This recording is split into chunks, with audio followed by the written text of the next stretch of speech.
ஓம் சாந்தி.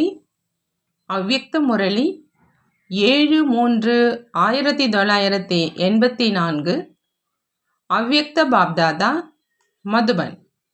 இன்றைய முரளியின் தலைப்பு, கர்மாதீத் வானப்பிரஸ்தி ஆத்மாக்கள்தான் தீவிர வேகமாக சேவை செய்வதற்கு பொறுப்பாளர்கள்.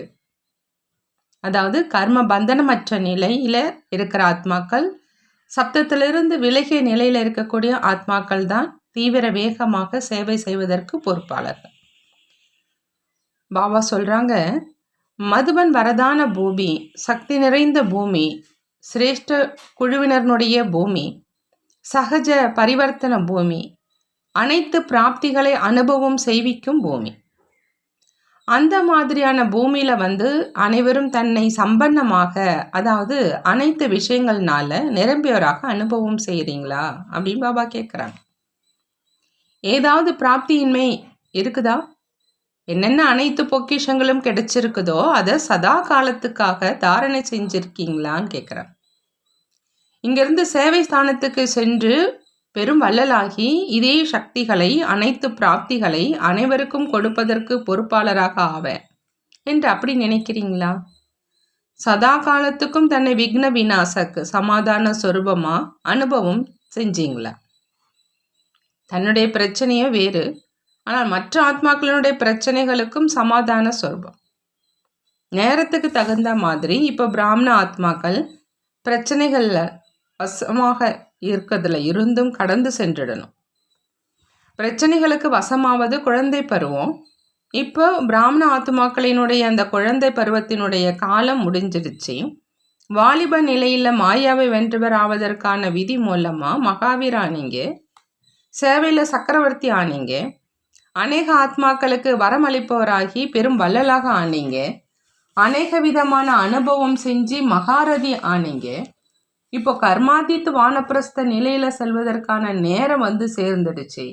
கர்மாதீத் வானப்பிரஸ்த நிலை மூலமாக தான் உலகத்தினுடைய அனைத்து ஆத்மாக்களை அரை கல்பத்துக்காக கர்ம பந்தனங்கள்ல இருந்தும் விடுபட்டவராக்கி முத்தியில அனுப்புவீங்க.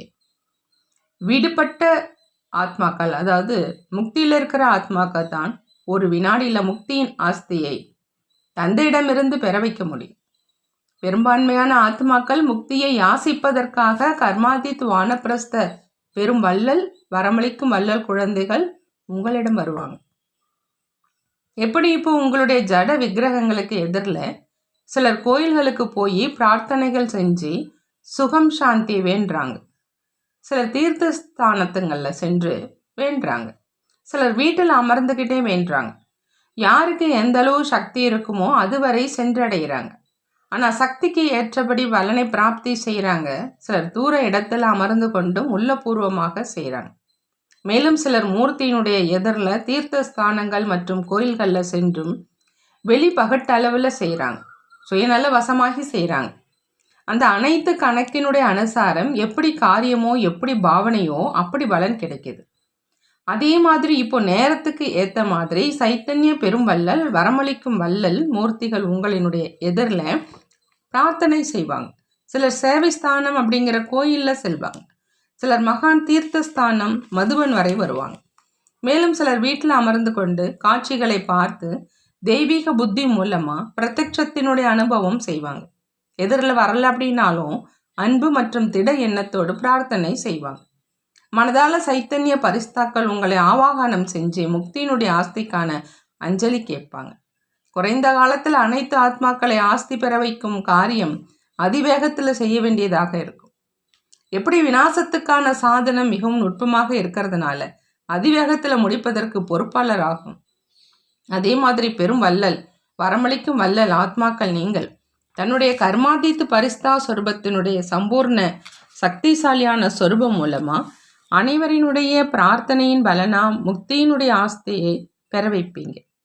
அதிவேகமாக இந்த காரியத்தை செய்வதற்காக மாஸ்டர் சர்வ சக்திவான், சக்திகளினுடைய களஞ்சியம், ஞானத்தின் களஞ்சியம், நினைவு சொரூபமானவங்க நீங்க தயாராக இருக்கீங்களான்னு பாபா கேட்குறாங்க.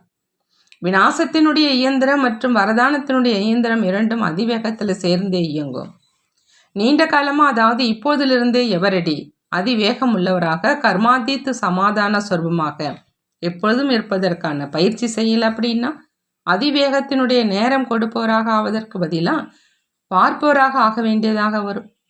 நீண்ட காலமாக தீவிரமாக முயற்சி செய்கிறவங்க அதிவேகத்தினுடைய சேவை செய்வதற்கு பொறுப்பாளராக முடியும்.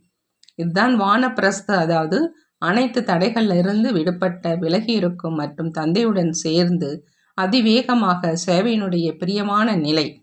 எனவே இப்போ கொடுப்பவராக ஆவதற்கான நேரமே என்று இப்போ கூட தனக்காகவும் பிரச்சனைகளுக்காகவும் பெறுபவராக ஆவதற்கான நேரம் கிடையாது.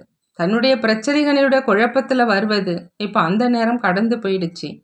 பிரச்சனையும் கூட தன்னுடைய பலகீனத்தின் படைப்பு தான். யார் மூலமாவது மற்றும் ஏதாவது சூழ்நிலை மூலமாவது வந்திருக்கும் பிரச்சனை உண்மையில் தன்னுடைய பலகீனத்தின் காரணம்தான்.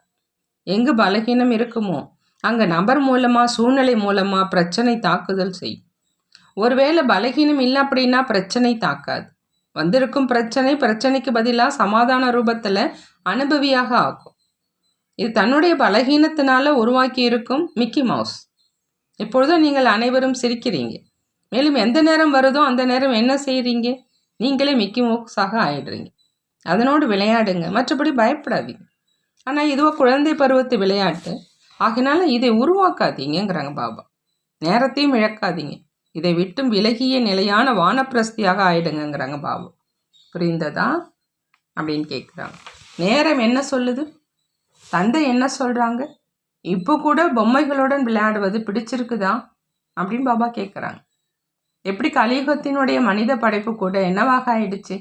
முரளியில் கேட்குறீங்க தான் இல்லையா? தேலு பூரானாக ஆகிட்டாங்க. அந்த மாதிரி இந்த பலகீனத்தினுடைய பிரச்சனைகளை உருவாக்குவதும் தேலு பூரான் மாதிரி தன்னையே கடிக்குது, சக்தியற்றவராக ஆக்கிடுது. ஆகையினால அனைவரும் மதுபனில் இருந்து சமாதானமாகி இப்போதிலிருந்து தன்னுடைய பிரச்சனைகளையும் முடிச்சிட்டேன், ஆனால் யாருக்காகவும் பிரச்சனை சொரூபம் ஆக மாட்டேன் அப்படிங்கிற அந்த உறுதியான எண்ணத்தை எடுத்துகிட்டு போங்க. தனக்காக மற்றும் அனைவருக்காக எப்பொழுதும் சமாதான சொரூபமாக இருப்பேன் அப்படின்னு இருக்கணுங்கிறாங்க பாபா. புரிந்ததான் பாபா கேட்குறாங்க.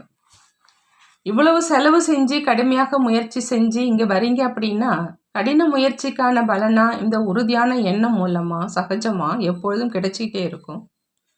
எப்படி முக்கியமான விஷயம் தூய்மையாக இருப்பதற்காக இறந்துருவேன், சகிச்சு கொள்வேன், ஆனால் இந்த விரதத்தை அவசியம் கடைப்பிடிப்பேன் அப்படிங்கிற அந்த திட எண்ணம் வச்சிங்க இல்லையா?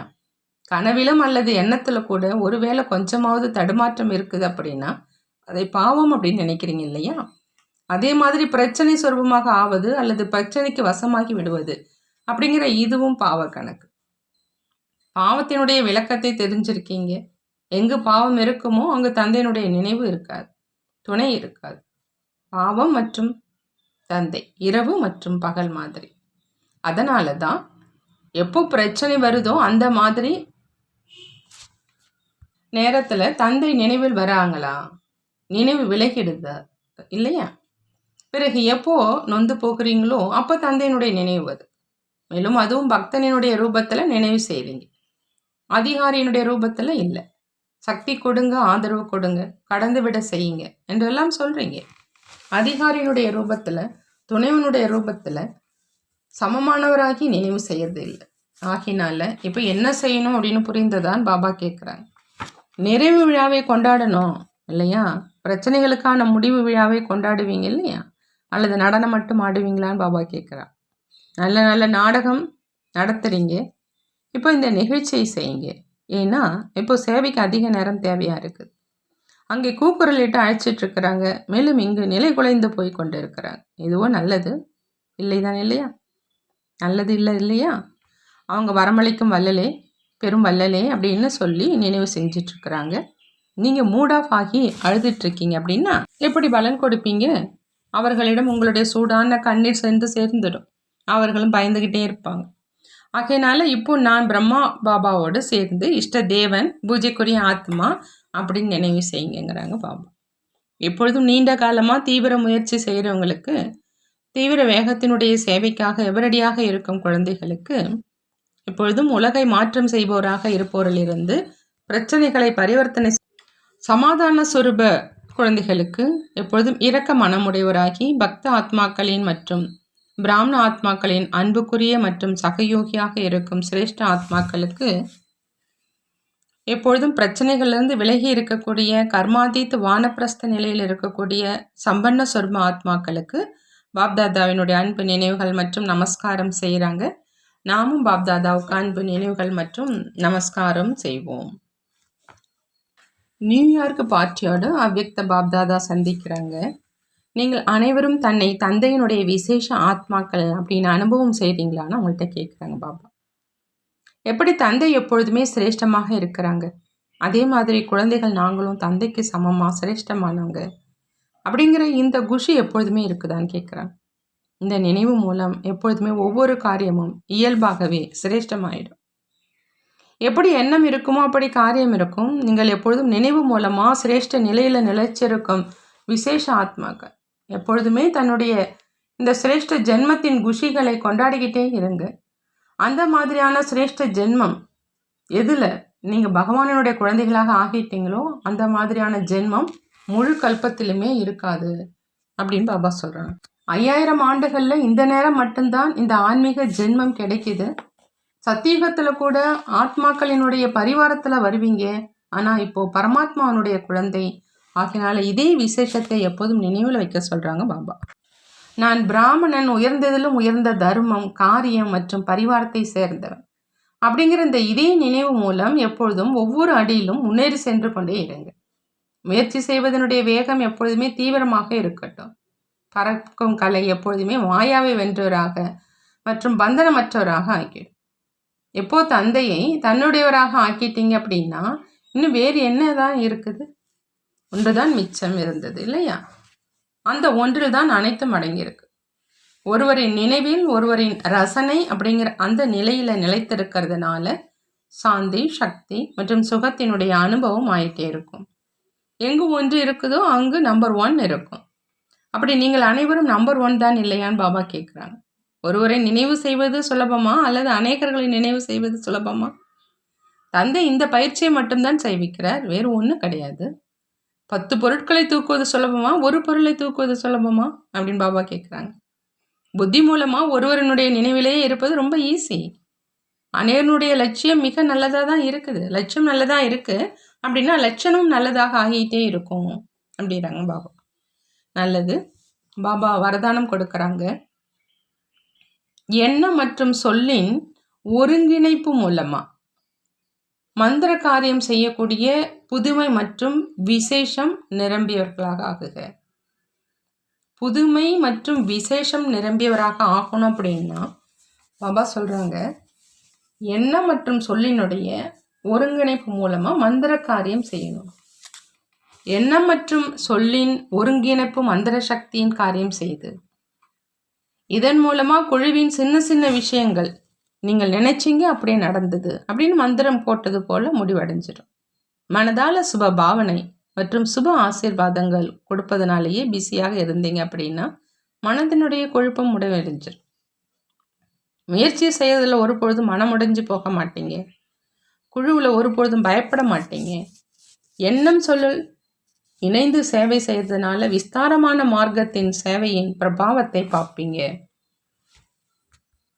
இப்போ சேவையில் இதே புதுமை மற்றும் விசேஷத்தினால சம்பன்னம் ஆனீங்க அப்படின்னா 9 லட்சம் பிரஜைகள் சகஜமாக தயாராகிடுவாங்கன்னு சொல்கிறாங்க பாபா. ஸ்லோகன்: எப்பொழுது முழுமையாக விகாரமற்றவராக ஆவீங்களோ அப்போ புத்தி சரியான முடிவை கொடுக்கும் அப்படின்னு பாபா சொல்கிறாங்க. எப்போ முழுமையான விகாரமற்றவராக ஆவீங்களோ அப்போ புத்தி சரியான முடிவை கொடுக்கும். நல்லது. ஓம் சாந்தி. நன்றி பாபா, நன்றி.